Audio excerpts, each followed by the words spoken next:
365, no sleep. Wake up. 365, no sleep. Wake up.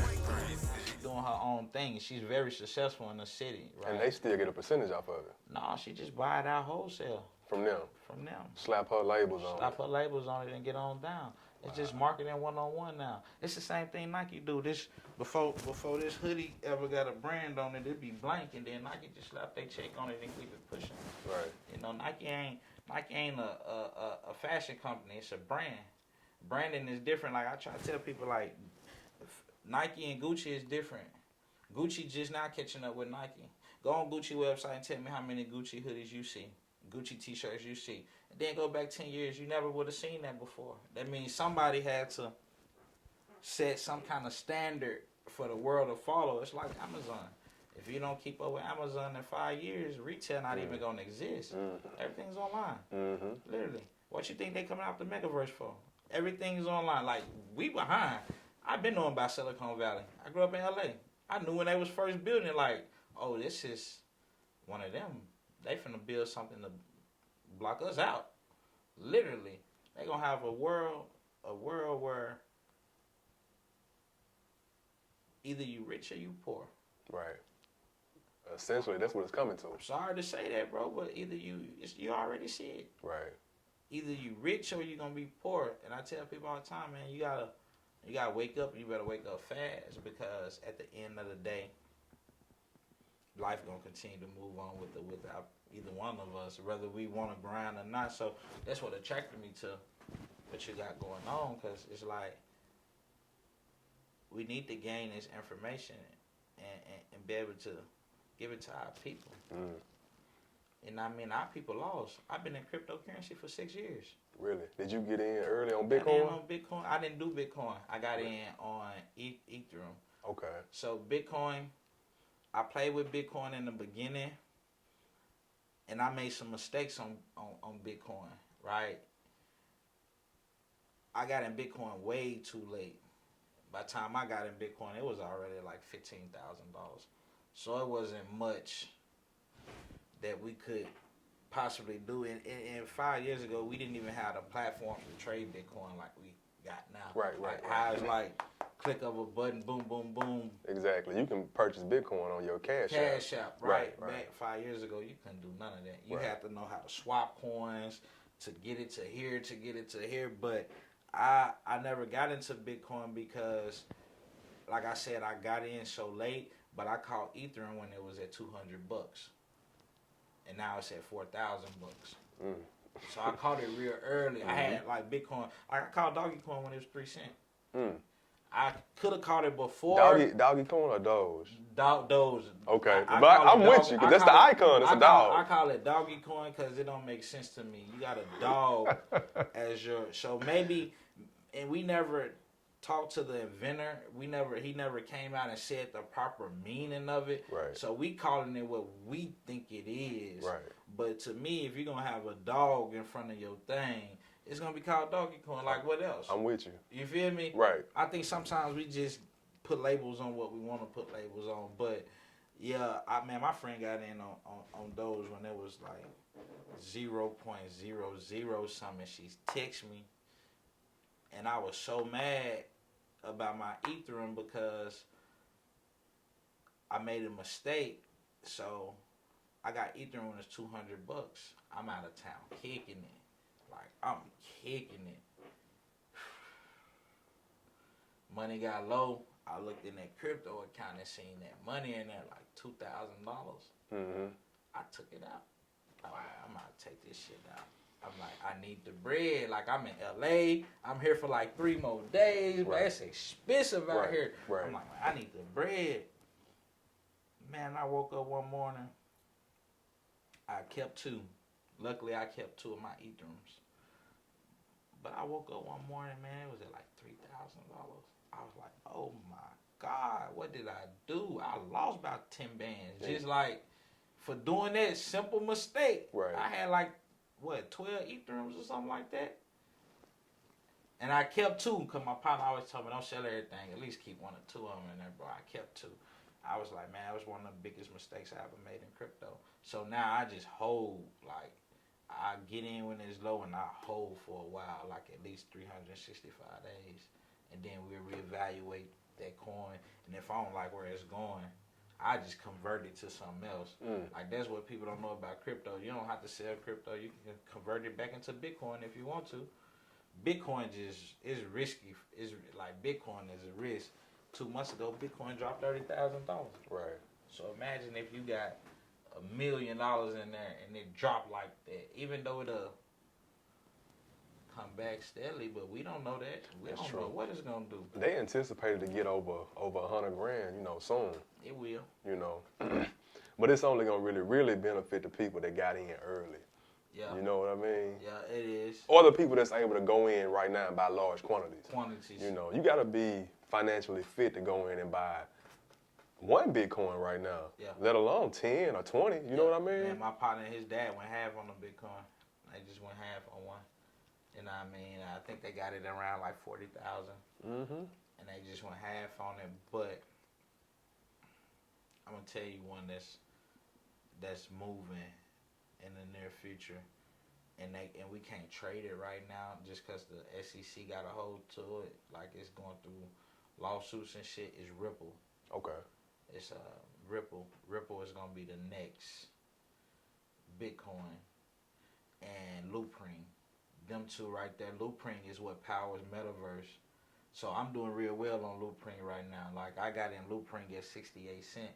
It hit $4 in 2 days. You see what I'm saying? Like this how people actually making money off crypto. I got a little friend. He made like $7,000 on Doge just riding a wave up and down, up and down. He'll catch it when it get to 17, ride it back to 50. Cause it did it for like a week. Right. It just kept doing this for like a whole week. And I said, bro, how's you making all this money off the network on it? You know what I mean? Without just holding it. So what he do is, of course, he got Coinbase, but then he go in somewhere like Binance. Boom. I'm a day trade on Binance. I'm a hold what I want to hold on Coinbase.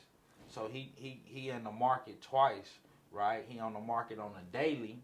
Mm-hmm. Trading, and Right. then he in the market on just the longevity Right. part of Right. it. You see what I'm saying? You know, man, I've been literally, I could go back to when I was like maybe 7 years old when I was selling Pokemon cards, and not knowing that I was running a business. Right. At 7, I was going to the dollar store buying the Pokemon cards for $1 a pack, $2 a pack. Sell them to all my friends in the projects and at school for $5, $6. So Turning a profit. I already had the mentality because I already knew what I wanted in life of being an entrepreneur. But as you grow, you start to learn way more about what it really takes to get in the entrepreneur world for real. True story, man. Bro, so let's get the origin, man, cause Dope Runna. Dope Runna Clothing, DOPERUNNA Clothing. Man, I started this literally in college. Me and my cousin JT, we were super fans of fashion just in general. And one day we were playing with the word, cause where we from, we call Air Max Dope Runners. Mm-hmm. You know what I mean? And we were just playing with it. I'm like, man, it's a cool word. Like it's ours. We created this from something that was created in the world. It's kind of like Dapper Dan, what he did with Louis and Gucci and all them brands back. He seen what they was doing, and he created something for our culture because we don't really, have a lot that we own. Right. We create a lot. We create a lot, Yeah. but we don't have a lot that we particularly own in our culture. So, just being able to understand and look at guys like Master P and Jay and Dame and different people in that entrepreneur world as a kid, watching them own, like retain, it's theirs. Right. You see what I'm saying? It gave me a spark to want to figure business out for myself. So we took the Dope Runna name and, checked it out to make sure it was legal. And it was legal. And I end up trademarking it, and now I own the name. Man, now I own the whole company. bro, what was that process like? 'Cause we don't we don't take our time to do our homework, man, or do our due diligence as far as the intellectual property and really owning it, the ownership part of it, man. That trademark process is pretty strenuous, isn't it? Yeah, man. It's I'm gonna tell people this. This is what I learned. I went to school for small engine repair, painting cars, collision. I didn't go to school to be an attorney. Somebody else went to school to be an attorney. They worked their whole life to be an attorney. It wasn't me, right? Trademarking can be difficult because I'm glad you asked that. I actually had a problem with my trademarking the first time, and I had to fight the trademark people for the word runner, RUNNA. The word never existed before I created it, but it was so close to runner that they were trying to say, oh, it can. But luckily, and this is why you go find your trademark lawyer. Luckily, my lawyer is on the trademark board, and she knew how to fight it and knew how to write it up to where I own that name entirely. Mm-hmm. So now people can't infringe on what I have going on because I own the name runner. Like, runner was never a word. It didn't mean anything. Now it means something because I put a meaning behind it. So I tell everybody, go find the professional, because sometimes we think we can do everything on our own, and that's just not the case. I couldn't fight the trademark people. Right. I wouldn't know what to say or what to do or any of that. So I went and found somebody who worked years and years and years in that field to help me complete what I was trying to do. So trademarking is important because, like you said, we make a lot of things hot, but we don't own them. Mm-hmm. So when you trademark something, now that's your property. You own that. You can get paid from that. Right? Yeah. We need that excess revenue coming in outside of working 9 to 5 sometimes. So this is just a way to go in and create something and put it on paper saying that I own this, right? And that's what we all want to do. We need to do that more in our community too. Make sure that when we create things or invent something, the first thing we do is get the right paperwork behind it. Man, so I gotta tap back in on the name, man, because in our culture, man, we have been referring to Air Max as dope runners for a long time. Right. That's like, you see a pair of them, you know, if you black or brown person, 9 times out of 10, you would know what they mean when they say they got a pair of dope runners, right? You know what they mean. You know, so it's crazy, man, that you were the first person who decided to go and trademark that name. I learned from the best, though. When we first started, you said we create a lot. We make a lot hot. We made Nike hot. We need a piece of that back. Right. That's just that. By anyway, it's this. In business, people lead the way, right? Somebody before Nike inspired him to create what he created to move the culture forward. I'm doing the same exact thing. I'm just doing it more for the people in my community, the people where I come from, the people who look like me, because we created this. They created that brand, but we created an off-brand off of that brand. Right. It means a lot to us. Like Right. you said, if you come from where we come from, Air Max was a staple in our community. Most definitely. It was a staple shoe, right? We made them a lot of money by popularizing that shoe. Mm-hmm. The same as Air Force One. We made them a lot of money My goodness. by popularizing that shoe, That's right? crazy. So in business, instead of competing, you just learn, right? And I learned in business that if it's not broke, why try to fix it? Mm. So it worked for me. And it was just ideal that in those many years of us calling Nikes or Air Max dope runners, nobody thought to trademark it but me. Bro, it's purpose behind that, bro. For real. It's a lot of meaning behind it, man. For real, for real. If no one had done it in that many years, man, It was meant. it was meant for you, bro. It was destined for you. It was meant. Like, Yeah. I'm going to tell you a funny story while we talking about the name because it relates a lot to it. I remember putting the name on Facebook. Before I had the company, I just wanted to see what people may have thought. Like what they going to say. So I put the name out and I got crucified. Really. Like, they crucified me on social media. Saying what? Like, this is the most stupidest name ever. Like, what are you trying to teach our kids? Like, what you trying to say? Are you running dope? Or what's going on? So, my trademark lawyer, funny story. She's a 70-year-old white lady out in Calabasas, California.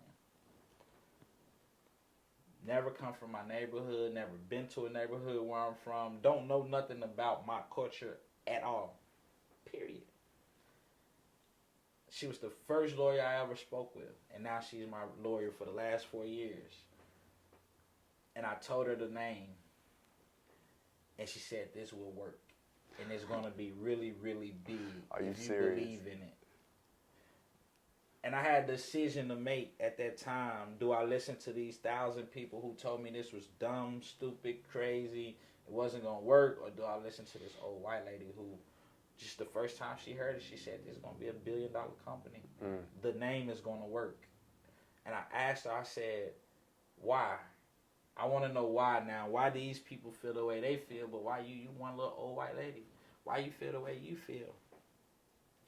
And she said, in my 25 years in trademarking companies, I've always learned the company that's willing to go against the grain is the company that becomes the biggest. And what you're doing is going against the grain.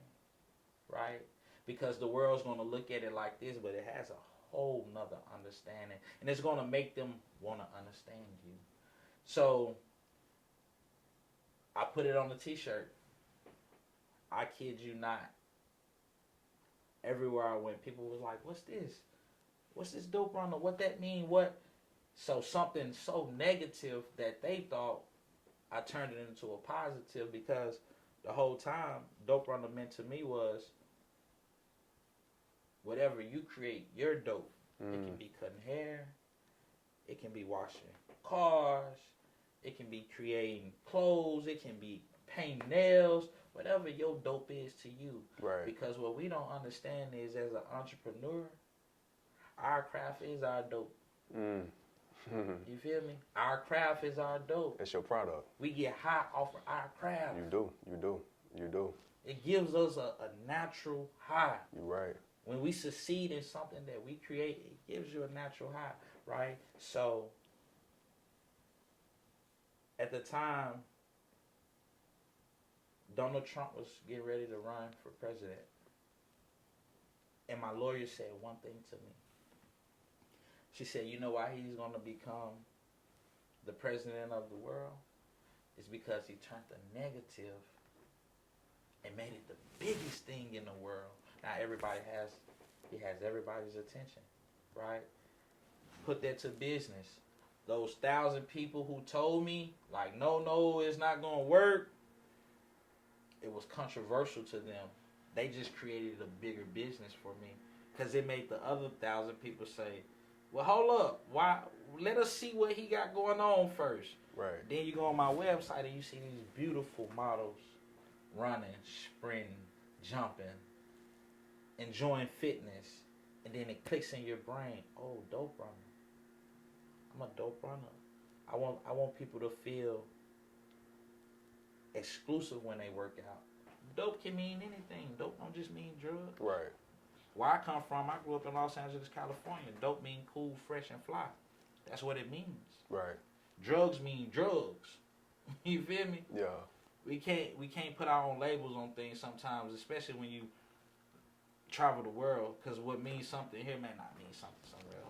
Exactly. Yeah. Man, so I like that, man. I love the name, man. I love the meaning. And I'm glad to get the real meaning. The real meaning right. behind it, yeah. And that's what I think attracts people, because they first initial, it's like Dope Runna, but then they see this cool little duck. They got on some shoes. With some sneakers on. They got on a fitted cap. Mm-hmm. oh, Dope Runna. It makes sense, right? So that's what it is. We just, man, God was good, and he literally lined it up for me. I didn't know I was gonna talk to this white lady about trademarking no company. I didn't know what color she was gonna be. Right. But she told me, these were her exact words. She said, baby, I'm a 70-year-old white lady. I've never been to an urban community in my life. But what you have is special. And the reason they don't like it is because it's special. The reason you got so much attention when you put that post out is because it was special. See, it might not be special to them, but that one person that believe in it, now we like 10,000 customers to date around the world. You see what I'm saying? Like, state to state. I've touched every state but 3. In the whole 50 United States. I have merchandise in every state but 3. So, man, let me ask you this, bro. How long was that process of getting that trademark finished? A year. A year? Trademark, I tell people, save up $1,000. It's gonna take 365, probably a little longer now due to like the world we live in. Right, with since COVID and So trademarking was your very first step? my very first step was making sure that I can own the name. That was my very first step. So if you get it, actually you can go to uspto.gov and you can type a name in. See if somebody already got it. Somebody already got it. I had already did my pre-research because before I tried to find a lawyer, I just wanted to know if I could retain a name. And the name didn't exist. Nobody had ever tried to file anything on it or anything like that. So once I got the name, I called her. She's a professional. She has a back channel. She can go through the double check names and just make sure we all clear. And she called me back, said, I got good news. The name is ready. It ain't being used. We can go ahead and file a trademark on it and try to get it. And it took like a year for it to come back. But now you can go into the government website and type in Dope Runna Clothing, and my name will come up to let you know that's my property. You can't infringe on that. And that's something that, you know, you need to have as a company just because I've learned when you're thinking about ideas, it may be somebody across the world thinking the same idea. Exactly. Right? It's just who get there first to do it. Exactly. Who got the paperwork? So besides a trademark, man, what else we have to do? Then you go get your LLCs in your city. I don't know if I should say this, but I'm gonna just give y'all some game. We wrote my company up in a state where my lawyer was from because there was no taxes. So I think, look at Amazon. I think we're fine. I'm gonna just go with Amazon. Jeff Bezos made, I think, like $30-something billion, and he paid 0 in taxes last year. It's because his company is rolled up in a state where they don't pay taxes. We have a few: Vegas, Texas.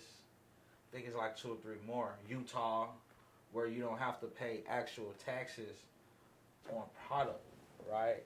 If it's 99 cents, it's 99 cents, right? So I learned during that trademark process to search different cities and states where you don't have to pay taxes on all products. You'll pay your local tax, of course, then you'll pay your federal tax, right? But you want to save as much money as possible in the beginning, because that is going to be needed for your lawyer, because these things are not cheap. Let's just break it down. You working 9 to 5, $10 an hour. You got to pay all your bills. Right. You got to go get groceries. You have to go get household products, anything, right? Yeah, whatever. You feel me? Put gas in your car, whatever. So what you think is left over for you to have money to go get products to start your actual business? It's not a lot. Nah. So we have to go research ways to save money. See, in trademarking, people don't know if you sell clothes outside of the state that you're in first, your trademark is $300 cheaper. See, that's a little gem I want to drop on y'all real quick because we need to know that, right? Just by selling something out of state first. Before you even trademark it, if you sell them, you got to sell out of state first before you can even file for a trademark. You have to have proof of sale, proof of product, right? So my trademarking went like this. Bing. I'm ready to trademark a company. Okay, let's check it out. Okay, you can trademark this company. But we have to have proof of sale first. The name doesn't exist. We already did our homework. But let's prove that we were the first person that sold this. And let's do it out of state. That way, can't nobody say, oh, it was fictitious. Oh, somebody probably just bought that on hand. And no, I got online, created a website, posted it. Luckily, somebody out of state bought it. Boom, I called my trademark lawyer. I said, hey, I'm ready. All right, now it's ready. You got your proof. mm-hmm. The word don't exist, but now you got your proof that you were the first person to sell an item with this name on it. Okay. With this tag on it, right? So that's why it's cheaper. Some people may do it locally first. It's a little more expensive because your local taxes come into play now. Whatever the state tax is to file a trademark, it's a fee for that. In my case, we filed it in a no state tax, so I didn't have to pay that fee because the out of town state that we filed it in was a no tax state. So that's just something that when you file in a trademark, you can ask your attorney to check into. They have two types of trademarks that we always want to look into. They have a USA patent, like that'll cover everything in the United States, and then they have an international trademark. Which one you go with? Well, it just depends. I have two trademarks. I have a trademark on my name, and then I have a trademark on my duck. So, and that's crazy how they make you do it separately. it's the best thing, though. So let's talk about that. I'm glad you said that. It's a reason why. So my lawyer, she was on the trademark board for Nike, and she learned. That was 25 years, 30 years ago, something like that. She actually still today on the trademark board, right? So they had to go through their company or the big board to even get trademark. And this is what she told me. Why she made us trademark them separately was because Nike made a mistake and trademarked them together. And they learned Nike can never get away from that swoosh, even if they tried. So whenever you see the swoosh, you gotta see NIKE You gotta as well. see a lot of times you put both of them together. And you don't have to, because you might just put the swoosh on the shirt. But if Nike ever wanted to go try to trademark Nike with a new logo, it won't work because it's a part of the same property, right? So with me, I own my name, but I own my duck too. So I can keep. I might want to call my duck like I got it Riley the Runner. I don't want my duck associated with Dope Runna right now. I want it to mean something totally different. Right. So Nike can never. What will you always associate Nike with? A check. A check. And that's just a mistake that they made in the beginning. See, I didn't just do my research on how a company became successful. That ain't how I became successful.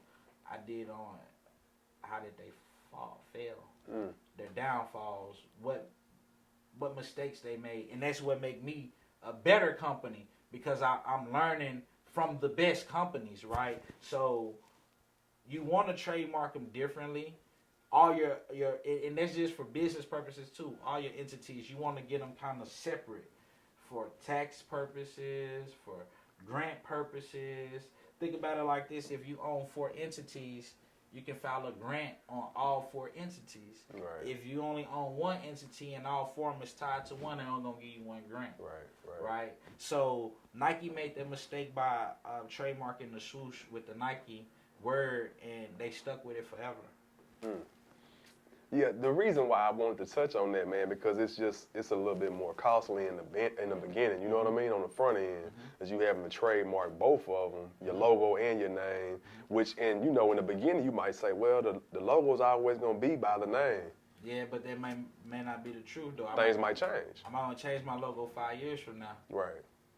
and I'll be able to, Right. without having to associate it with Dope Runna. Exactly. I might want to call it something totally different, but it is costly. But when you believe in a company, you have to sacrifice, because that sacrifice is a lot of times going to turn into reward. So if you sacrifice, it'll turn into reward. And I've learned just me sacrificing them few $1,000 up front, I made it back already. I'm protected. That's the biggest thing with trademarking. You just want to protect yourself, man. You don't want to create something like we do a lot of times, and then somebody go make $1 billion off of it just because you didn't spend $1,000 to trademark it. Right. You can go literally go. They have like grants and things like that for people like me and you that come from maybe a poverty-stricken neighborhood or a certain background where they'll give you a grant to get a trademark if you qualify. Really? Yeah. It's a lot of help in the world. We just got to find the help. They ain't going to give us the help and tell us about it. We got to go find the help. You got to want it. You got to want it to go find it. Man. Bro, so okay. So after all the legal work's out the way, man, what was your next step with the Dope Runna brand? Creating. Starting to create. My first creation was a shirt. It didn't mean nothing what I was thinking about. I was just so happy. I just slapped the words on there and a pair of lips. Okay. People say, why lips? I don't know why lips at the time. It just looked cool. But I think in the beginning, I was trying to attract women anyway, because I already knew like women support more than men in fashion a lot of times just by numbers. We're talking like strategically numbers, right? And I'm like, girls like lips. All right, let's just throw the lips on there in the name and just see. And I remember Damon John from FUBU saying, if you can sell 10 shirts, you can sell 100 shirts. If you sell 100 shirts, you can sell 1,000 shirts. Sell 1,000, you can sell 10, on and on and on, right? And I'm like, okay, I know 10 people that'll buy a shirt from me. Let's see if I really got 10 people that will buy a shirt from me. Did a logo design. I actually went to Walmart, bought the little press-on letters, seen a little stencil of the lips, got that, pressed it on a t-shirt, boom, put it online. I sold like 7 shirts. And the reason I kept going was because the 7 people who bought the shirts weren't related to me. I'm like, I ain't even tapped into like my friends and my family yet. And I don't know if these people were just trying to support me just because, or was like, let me just keep his spirit up. Let's try. I don't know what it was, because literally the shirt meant nothing. Right. But it don't matter why they bought it. It don't matter. It don't matter. They ignited that fire. They ignited that fire. And I remember my lawyer telling me, the name, just the name is going to sell a lot for you. And I went back and I asked all 7 of them customers, why y'all buy this shirt from me? Because I want to know now. Right. Like, why y'all get this shirt from me? And they kept saying the name is controversial, and I like it. It just make me feel like I'm going against something. Right, like a rebel, huh? You know what I mean? And I'm like, oh, okay. That's the same way in business. I thought, let's go against the grain in business. Let's do what they said we couldn't do. And it worked. Because when them 7 people put on that t-shirt, then 7 more wanted it. Then 7 more wanted it. Then 7 more wanted it. And then we just kept growing from there. Okay, so the very first t-shirt, man, you created yourself, right? Just straight heat press, right? I had an urn at the time. I didn't even have a heat press. I had you go to Walmart, get the package of letters. Bro, that's a humble beginning, bro. You go get the package of letters. I know what you're talking about. You know what I'm talking about? Yes, sir. It just so happened they had some lip stencils in there with the letters. Yeah. So I'm like, all right, let's spell it. And I didn't even spell a name right the first time. I spelled it DOPERUNA. Okay. And I was like, it's missing something. Because somebody was like, Dope Runna. I was like, nah, that don't sound right. Boom. Runna. let's add another N. So the first actual, and I'm an NFT. I got the first actual picture of the piece. I'm an NFT that piece because literally I spent $3 and I got the shirt out of Walmart too. Like we spent like $7 on everything. I think. Man, went home, placed them as. I ain't even have no ruler or nothing at the time. I'm just so happy. Like I got me something. Yeah. Placed the letters on there as close as I could together. Put the little lip on there. Put another T-shirt on there and got to earn it over it. You feel me? Put it off. I said, it's ugly. Yeah. But we can work with it. You feel me? I said it got potential. I said we can work with this. You feel me? I'm excited. And my girl looked at me and she was like, it just need a little bit more flavor. It's gonna be alright, right? And when she said that, I'm like, flavor. What can I do different with my company? Let's add a lot of colors. This was just white at the time. White letters on, I think, a red T-shirt or something. She like, everybody like colors. I'm like, you right. So that's when I got to Run Fresh Forever because I'm like, Dope Runna. Okay, run. Colorful. Nice. Fresh. Cool. Okay, fresh. And then we gonna do this forever. This a forever company. Right. So forever, right? So literally just that one ideal turned into a whole brand. Just literally walking through Walmart saying I can spell them having them like letters for me to do that is what made me want to go into, all right, how can I do this more efficient? What's the better way to do this?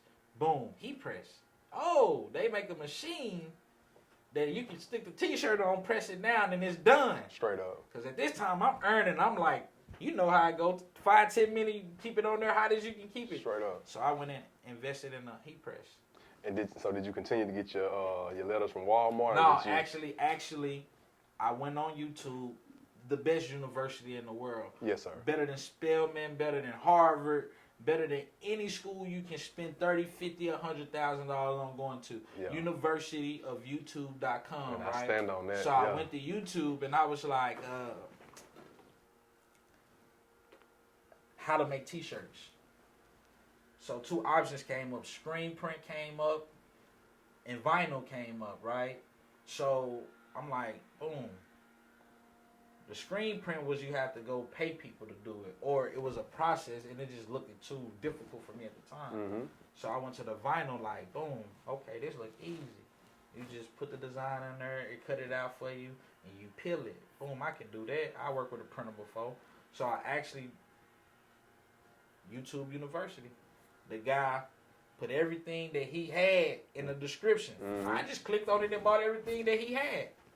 Because I seen it work for him. Mm-hmm. Why wouldn't it work for you? It was a no-brainer. I'm watching it work for him. Right now, he's literally printing it, cutting it, and slapping it on a T-shirt. Boom, he got a whole clothing brand. Right. I'm like, I can do this. Boom. Get the vinyl, practice, make a couple mistakes, learning the machine. Right.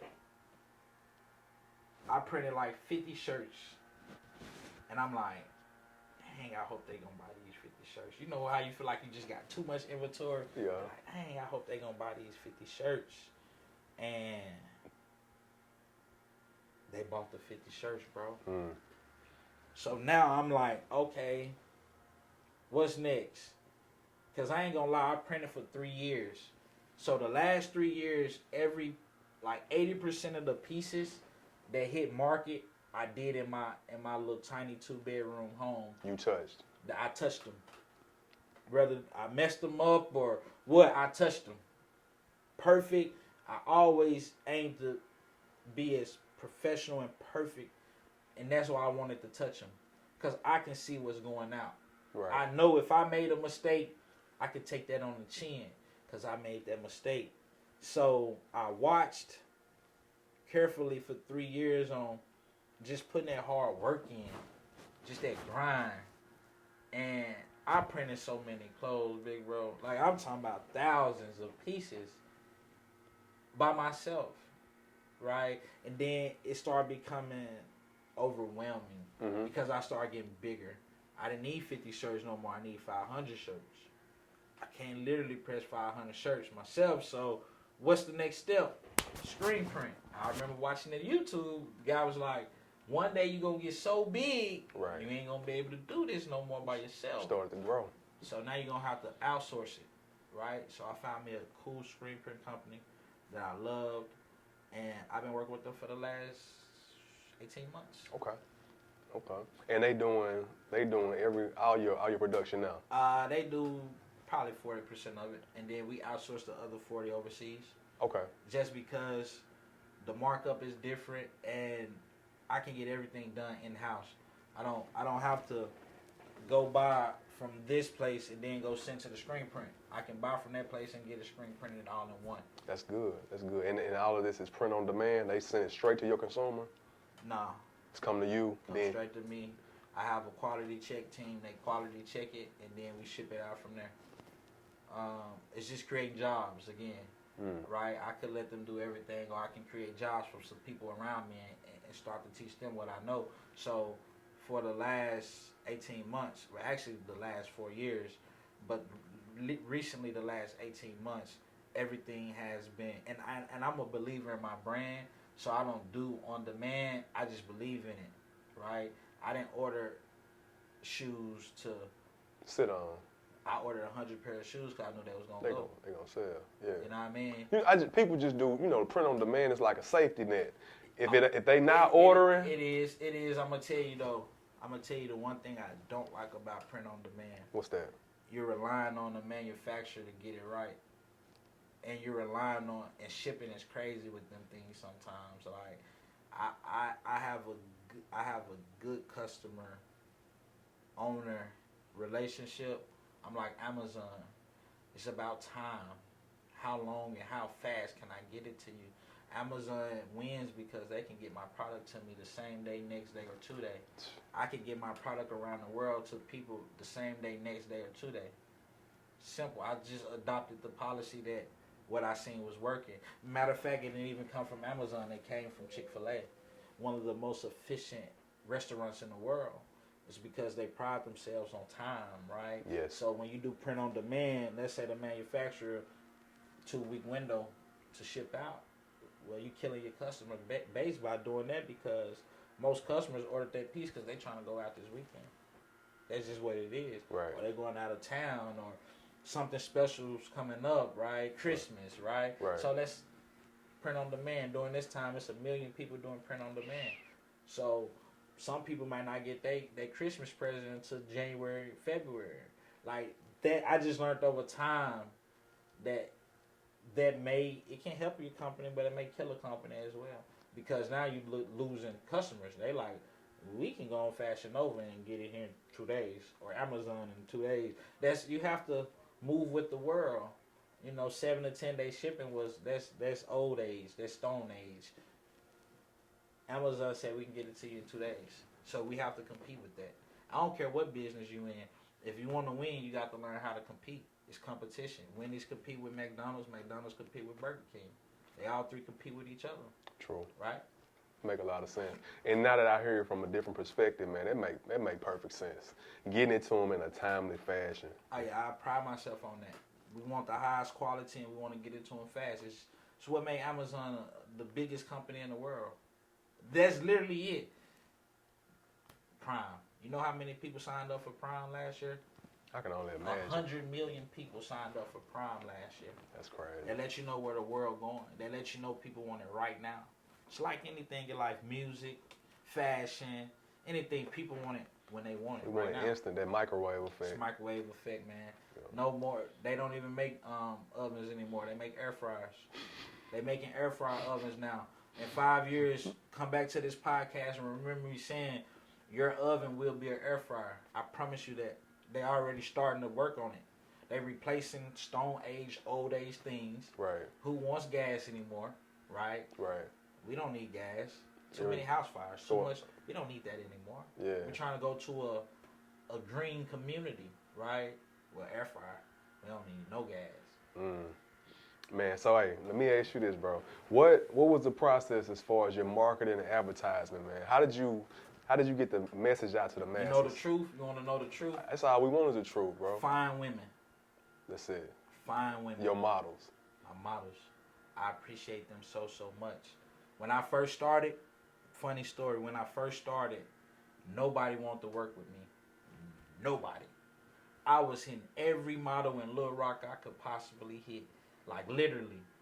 Every person that I seen down my scroll timeline that I thought could model, look good, or can model, I hit them up. And all of them said, no. We good. I'm going to tell you. My girl was like, I'm fine. I can model. Boom. She was like, my homegirl fine too. She can model. Right.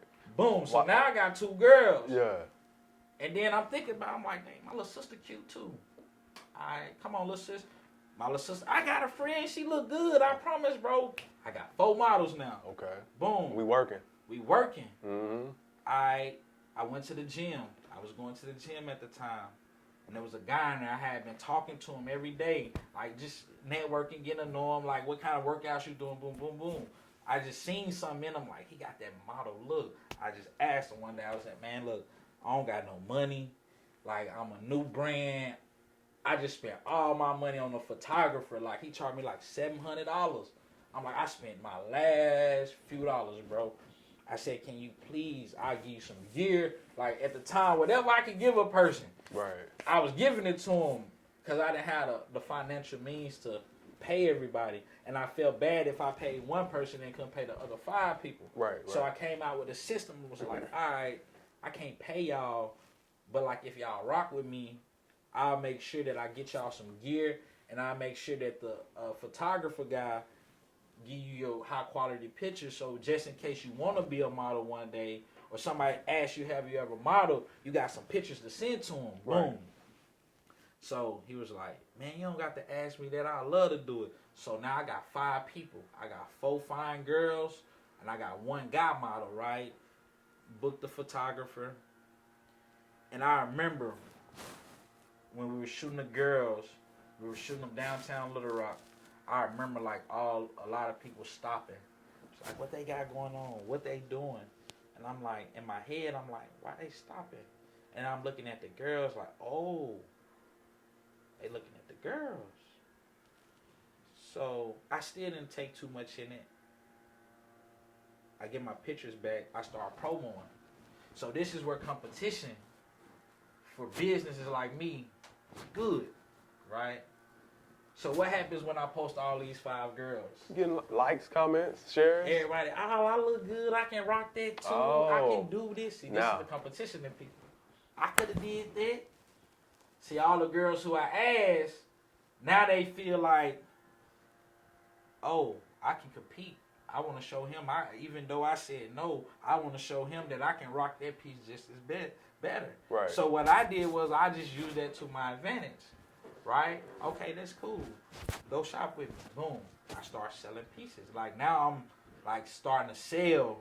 Like more people starting to buy. And not only for that reason, maybe the 5 girls shared that picture that I took of them in my gear, and somebody in their family liked it. So now we building our network a little bit. Instead of me having to promote for everybody, I got 5 people that's helping me promote to everybody with me, not even realizing at the time that I have created not only a market for myself, they have created a market for me as well. Right. So I just kept doing it. Every time I would shoot, I need 5 girls, 7 girls. I literally probably was the first person in this state to shoot 10 girls at one time. I shot 10 of the finest girls I can find on the internet. Like I told them, pull up, I got some gear, we at a pool, let's shoot some pictures. And they all pulled up. And then from that day forward, we never looked back since. And I just learned that in marketing and advertisement, that eye candy is what people want to see anyway. It's like what do you see on social media a lot? You see on Instagram, what do they target a lot? Man, the women, video vixens. They got the beautiful women. Vixens. Yeah. Them the ones that got the 100,000 views, the 500,000 followers, right? Them the ones that I looked at, and I said, okay, to grow a company, these are the people I have to surround myself around. And it worked. But it's genius though, 'cause they already have an audience, man. So if they already have an audience, they're appealing to look at. Obviously people gonna pay attention to what they're doing and what they're wearing. So if they see them in Dope Runna Clothing, What is that? What is that? How can I get that? So then you start to tap into the male world. So now these guys like, man, I done heard that name before. Air Max. Oh, I love Air Max. Let me go. Who is he? A lot of people for a minute thought I was like a brand with Nike. Really? Not understanding that we're becoming Nike. If not, maybe bigger one day. Just because if my people get behind me, the influencers of the world that influence these other brands Right. so much and so made them so big, we'll become bigger even faster. Right. Because we make fashion. We control the culture. We control the culture. We Mhm. we control everything. We control social media. We control football. We control basketball. But I'm gonna tell you what we don't control. Only thing we don't control is ownership. We don't control that. We don't have enough owners in the world to control that, right? It's 32 owners in the NFL and one of them is black. Let you know the fight that we're against. So if we come together, support this one cause, grow a company like Dope Runna into $1 billion company. Now I can go get factories in Arkansas. I can go get factories in Los Angeles and create for the people who Look come like from where I you. come from, Yeah. look like me. I enjoy people from all walks of life though. And that's one thing I pride my company on.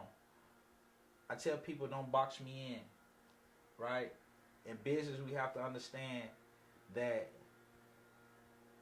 the biggest goal is to be able to take care of people, whether they white, black, orange, purple, blue. When I get back to the homeless, I don't look at their color. I look at what they're going through. Yeah. Because I'm a human being. It's a human being, yes, sir. You know what I mean?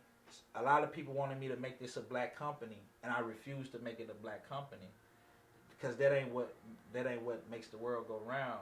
I feed a black kid, an Asian kid, a white kid the same. I look at everybody the same, right? So when I speak on the culture, I'm speaking on them people who got a brother that look just like Mr. Nike, that's doing the same thing as Nike. Go support your brother too. It ain't saying you can't go support Mr. Nike, Right. but go support your brother too, right? Don't make it so one-sided because this is what keep us Divided. You already know.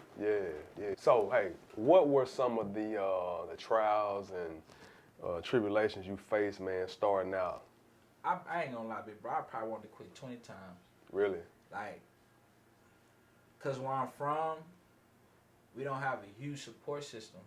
It's like I felt like I was begging people for a while, like for support, like friends, family. Like I had hit a plateau to where I sold 50 shirts, but I wasn't selling anything outside of that, right? It was kind of hard for me. So I quit like 20 times in my mind. I never quit physically. It was just always a mental thing. Because when you know you got something good and you know like your purpose behind it and you know why you trying to become so big with it and you feel like people don't see it, it kind of make you feel a certain way. And I kind of felt like people didn't see what I was trying to accomplish. They didn't see me growing $1 billion company so I can feed 1 million kids. They didn't see me growing $1 billion company so I can create thousands and thousands and thousands of jobs for people in my community, right? They looked at me as a young black man just trying to sell some clothes, right? They didn't look at me as a big, multi-billion-dollar company that's able to come back into the school systems and teach kids about entrepreneurship, creating clothes, going out there and taking a chance for themselves. See, we don't think about the bigger picture a lot where I come from. We always look at, he's just another person selling clothes. But they looking at it through a different lens than what you are. You're right. So they can't see your vision. You're right. I'm glad you said that. And that makes perfect sense. I never really thought about it that way.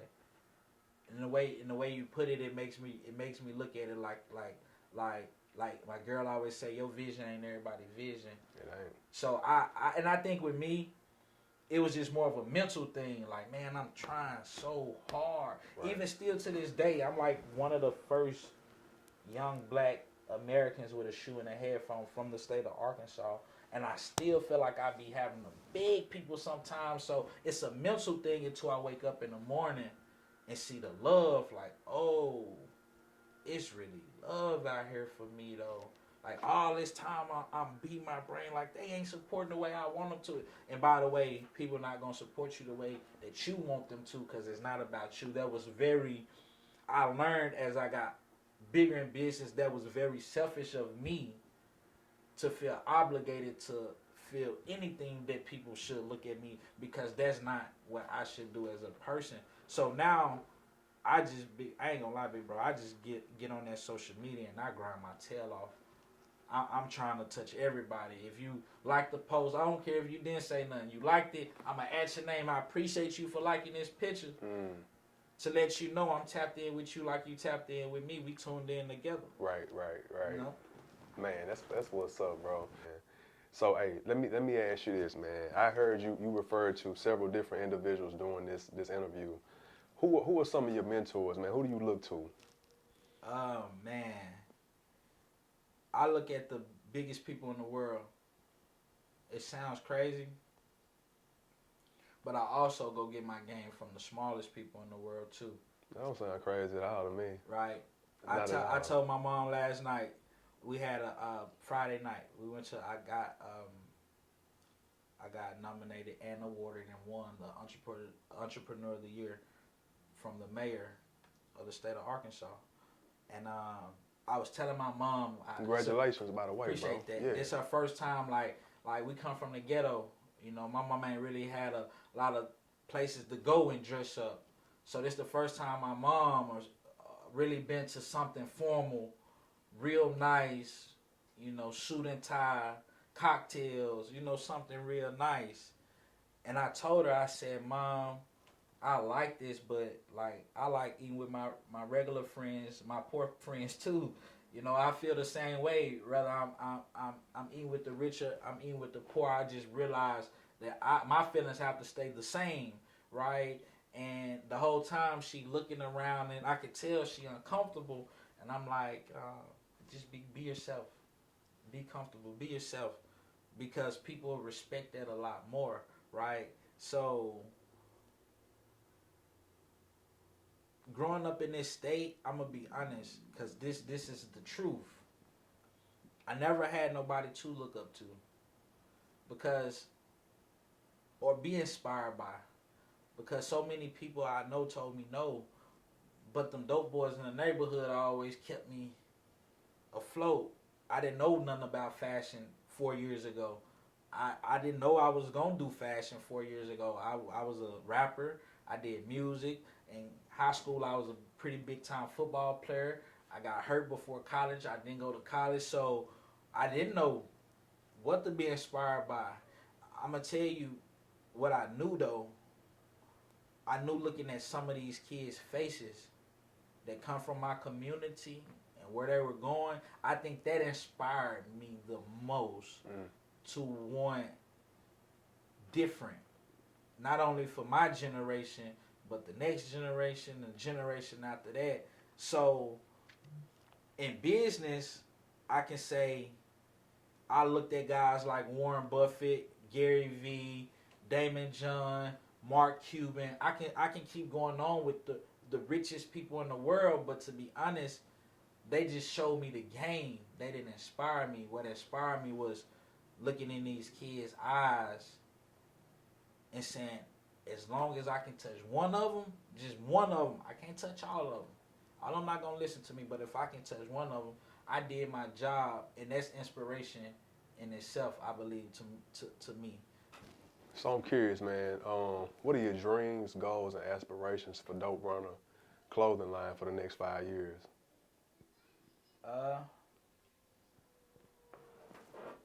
Well, I've been offered a few nice deals in the world for my brand. but I also understand what leverage is too.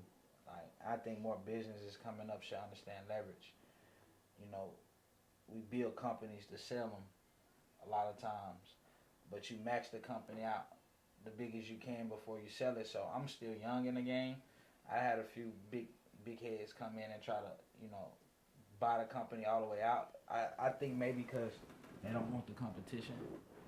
Something so small today's time can become so huge with just social media. Like big companies don't dictate our movements anymore. We move on behalf of the people, right? Like back a long time ago, big companies could put sanctions in place where they make it hard for you.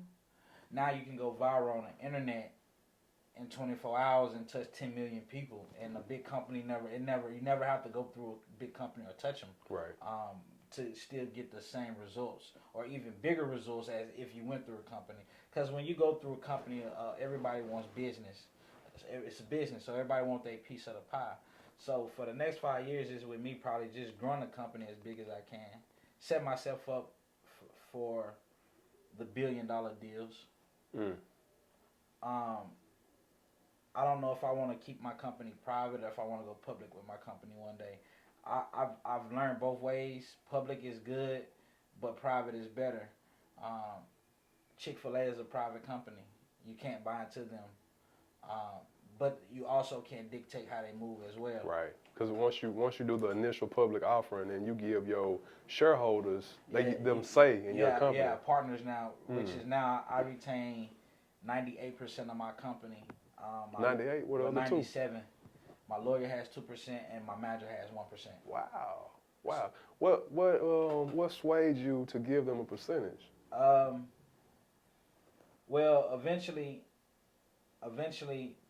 that was my biggest plan. Eventually, I want to bust down 25% and give it to my family. You know, my mom, my sister, my girl. You know, just the people that's loyal to me. And make them my shareholders. Make them my board. I want to show them some pieces too that I got, just so they can see what we got going on. Do that. So, you can follow me at Dope Runna Clothing on all platforms. That's DOPERUNNA. Again, that's DOPERUNNA Clothing. And if you type that in Google, it'll pop up all my links from IG to Twitter to Facebook to where you can actually go to online and shop at shopdoperunnaclothing.com. I wanted to share a few pieces with y'all. So, of course, I got my first energy tea, right? And this is a berry flavored energy tea, and it's meant for energy boosting, metabolism building, and also calorie burning. Okay. So this it right here is all natural, right? All natural ingredients, no preservatives. It works wonders. Not only do it help you burn calories, it help flush out your system as well. So I'm gonna leave that with you, so you can try that out whenever you Gratitude, try my that bro. out, Appreciate right? that, man. Appreciate it. And then I'm gonna show this one first. big bro.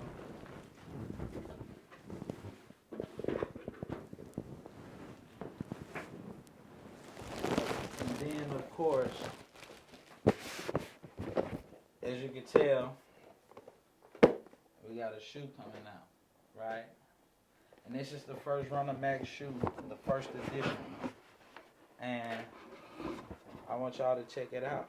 It was a really cool shoe. Yeah, that's nice. It's a really cool shoe, right?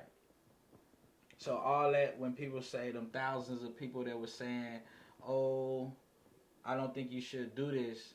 A lot of that energy, I took that energy and turned it into this. To just make sure that them same people one day come back and say, oh, we made a mistake. It wasn't, we didn't know. Right. See, this is why you shouldn't prejudge anything before you hear somebody's story. See, y'all thought I was chasing drugs, and the whole time I'm chasing a dream. Right. I'm chasing a shoe deal. I'm chasing a fitness deal. I'm chasing a fashion deal. See, this is why it's important for platforms like this, so we can get on this platform and tell our story. Right. Because the average person just looking at me from the outside in, they wouldn't know nothing about me. The only thing they have to go by is a prejudgment of what they think Right. it may be Exactly. or represent, right? We're going to change the game with this. I learned this from P.